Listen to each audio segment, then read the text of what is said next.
Hi everyone, my name is Eba Kunisa and my student number ID is 2505-123-0022. And here I will read the SOP of for melting point apparatus. First, ensure that the working area is neat and clean. Second, ensure that the instrument is placed on stable desk or table. 3. Check the calibration status of the instrument. 4. Ensure that the instrument is connected to the power supply. Number 5. Switch on power supply by switching on the main supply and switch provided on backside of the instrument.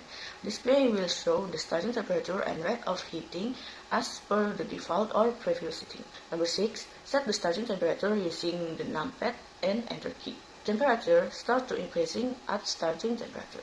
Number 7. Capillary should be knocked to fill by free falling method so that the sample is firmly loaded.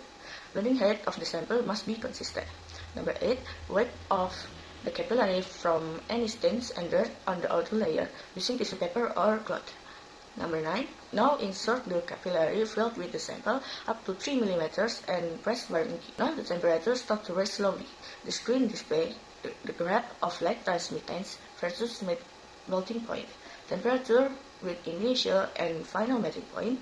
The screen records the initial and final melting values along the graph. After the detection of melting point, the temperature decreases to the initial starting temperature. Number 11. Repeat for at least 3 times for getting average of reading using flash sample each time. Number 12. Result reading can be cleared using the key controls. Number 13. Use the reset key on the top right to reset all the result in the memory. Number 14. Switch off the instrument, and last is clean the capillary socket of instrument and working area. Now I will explain it in Indonesia. Jadi ini adalah SOP untuk menjalankan sebuah alat yang untuk mengukur titik leleh dari suatu benda. Jadi yang pertama adalah pastikan bahwa tempat kita bekerja itu rapi dan bersih. Yang kedua adalah pastikan bahwa instrumen tersebut letakkan di atas permukaan atau meja yang stabil. Yang ketiga adalah periksa kalibrasi status atau status kalibrasi dari instrumen tersebut.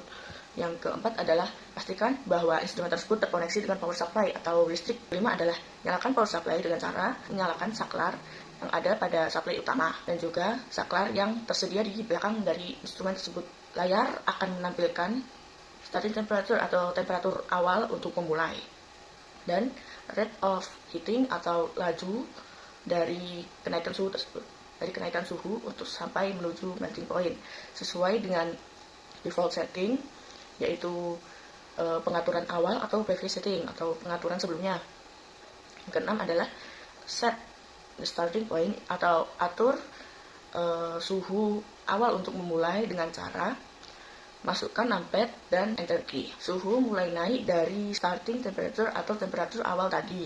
Kalau misalkan temperatur awalnya 8, nanti suhu akan mulai dari titik 8 tersebut, seperti dari 8, 9 ke 10 dan seterusnya. Setelahnya adalah kapilar harus diketuk-ketuk agar tidak berunggat sehingga sampel itu padat dan sampel itu harus konsisten untuk menghindari perbedaan hasil dari itu. Selanjutnya adalah bersihkan kapilar dari noda apapun ataupun debu di permukaannya menggunakan tisu ataupun kain untuk menghindari akumulasi kotoran yang ada di dalam kapilar sehingga menghasilkan hasil yang tidak akurat. Kemudian masukkan kapilar yang sudah berisi sampel milimeter, lalu tekan warning key. Ke-10 adalah temperaturnya akan mulai naik. Layar akan menampilkan grafik dari cahaya yang tertransmitasi dibandingkan dengan melting point atau titik leleh. Suhu titik awal dan titik akhir melting point atau titik leleh. Layar akan merekam titik awal dan akhir titik leleh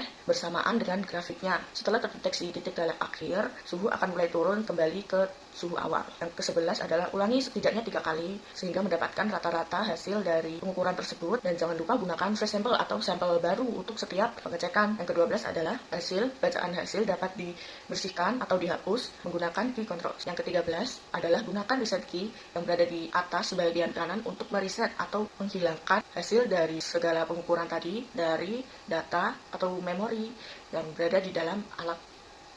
Yang ke-14 adalah matikan instrumen tersebut. Dan yang terakhir adalah bersihkan the capillary socket atau soket kapilar yang kita gunakan untuk mengisi sampel tadi, dan juga bersihkan working areas atau area kita bekerja. Sekian dari saya, kurang lebihnya mohon maaf. Saya ucapkan terima kasih.